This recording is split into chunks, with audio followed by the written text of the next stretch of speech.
Today we're going to talk about dielectrics. Now, a dielectric usually is an insulating piece of paper or plastic. That's all it is. It's paper or cardboard or plastic. It's nothing fancy.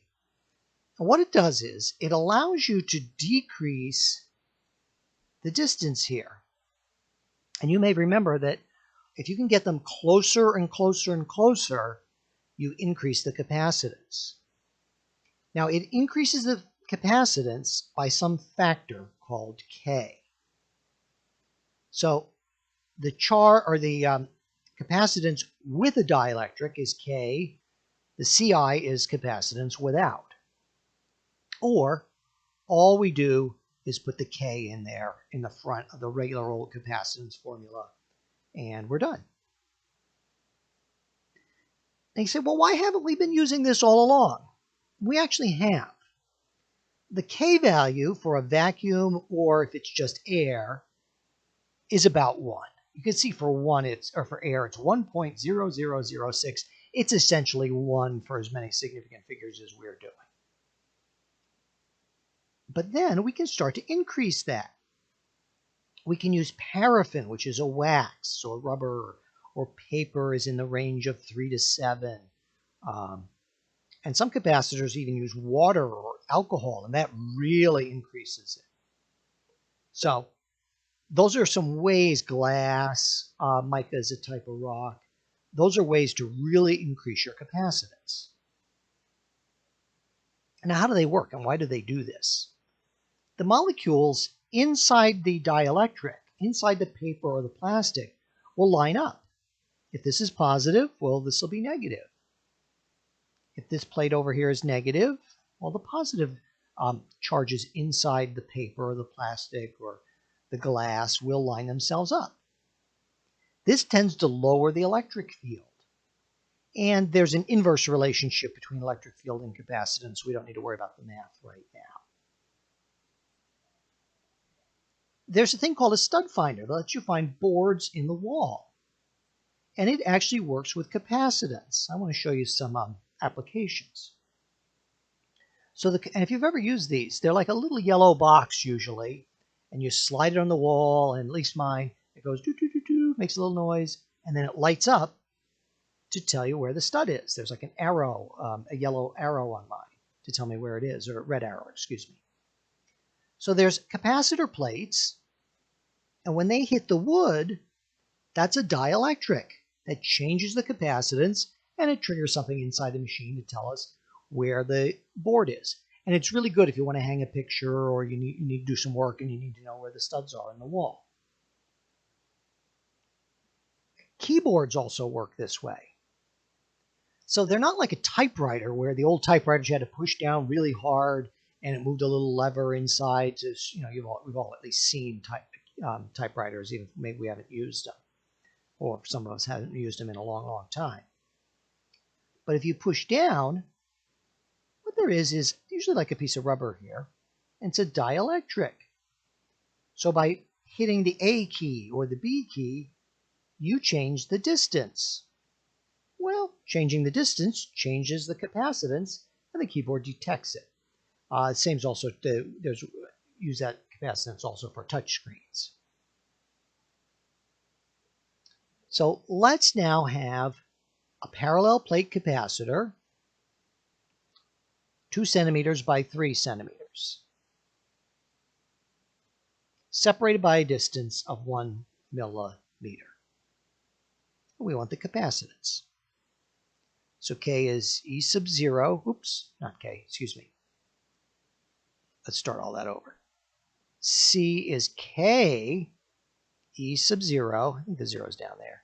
A over D. I might have put it on top before. Sorry about that. So you say, well, what does that 3.7 mean? It means it increases the capacitance by 3.7. You can store a lot more charge on these plates. And E sub 0 is that 8.85 times 10 to the minus 12. Now we need to get the area. Well, 2 centimeters is 0.02 meters times 0.03 meters, just length times width. And let's get that number. I want to make sure I get the decimal right. 6 times 10 to the minus 4th meters. Now they're separated by 1 millimeter, which is 1 times 10 to the minus 3rd meters. That's the easiest way to convert, is once you know those exponents, that's the quick way to do it. So 3.7 times 8.85, 10 to the minus 12, times 6 to the minus 4th, divided by 1 to the minus 3rd, is, all right, I rounded it to 2. It's 1.96. 2 times 10 to the minus 11th farads. And 1 times 10 to the minus 12 farads is a picofarad. So that works out to 20 picofarads. It's possible. Absolutely, it's not an unreasonable number. So we see that the dielectric really increased. So I didn't draw it in here, but in here would be a piece of paper. Something would be separating those plates, help increase the capacitance.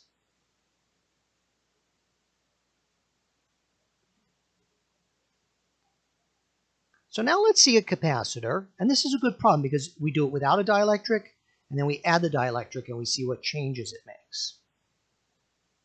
So it's a 20 picofarad capacitor, and we're going to charge up to 240 volts. I say, well, what's 240 volts? If you have a dryer, that's what we call a 220 line, although like a maximum that could be 240 as well. So a 220 line is essentially a 240 volt line. So let's see what happens there. To get the charge, anybody remember the formula? QVC. So the voltage is pretty high, 240. Oops. I'm going to just do 20 times 10 to the minus 12 instead of 2 times 10 to the minus 11. And let's see what we get.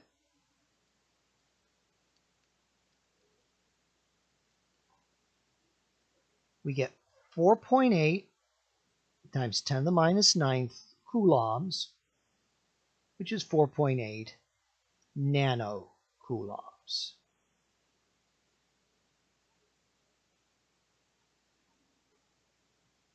So that's our charge. And once we know the charge, we can get the extra electrons that are on the plate. Because one electron, that's the fundamental charge, is 1.6 times 10 to the minus 19th coulombs.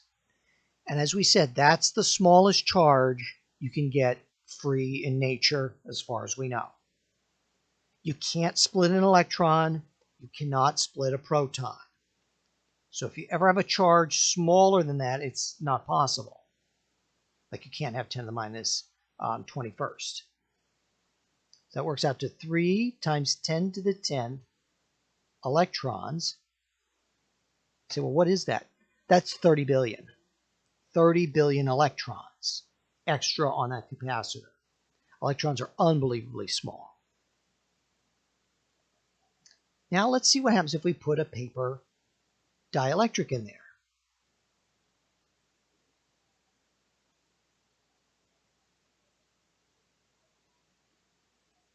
So that's the 4.2. That's the K value for the dielectric. That means it's going to increase the capacitance by 4.2 times. And E is that crazy number that I have memorized, but really for the most part you probably just look it up. Okay. Oh, I'm going about this wrong. I don't know the A or the D for this problem, do I? And maybe that's okay. Sometimes you start out and you say, uh-oh, now I don't have the right information. What can I do? Well, I can hit the eraser thingy on my pen here. Get rid of that too. And see, well, what am I going to do? It's actually easier. I do know the normal capacitance. And maybe it's okay once in a while to see that, everybody makes mistakes and sometimes you have to back up. It's just problem solving. So 4.2 times 20 should be 84. Yeah, it's 84 picofarads. And I think we can pretty safely leave it as picofarads, no problem there. Now, what we're going to start in the next video, I'm not going to start it today, maybe just talk a little bit about it, is when you set up your capacitors, you can use multiple capacitors. And often in circuits, it can get very complicated. You can have more than one capacitor. You can set them up in what's called parallel, where they're kind of across from each other. You can see there's a split in the circuit. Or you could just line them up in series. It depends on what you want and why you're trying to do that. There's different uses in electronics. I'm not an electronics expert, but why you would do that. And we're going to do more with that in the next video.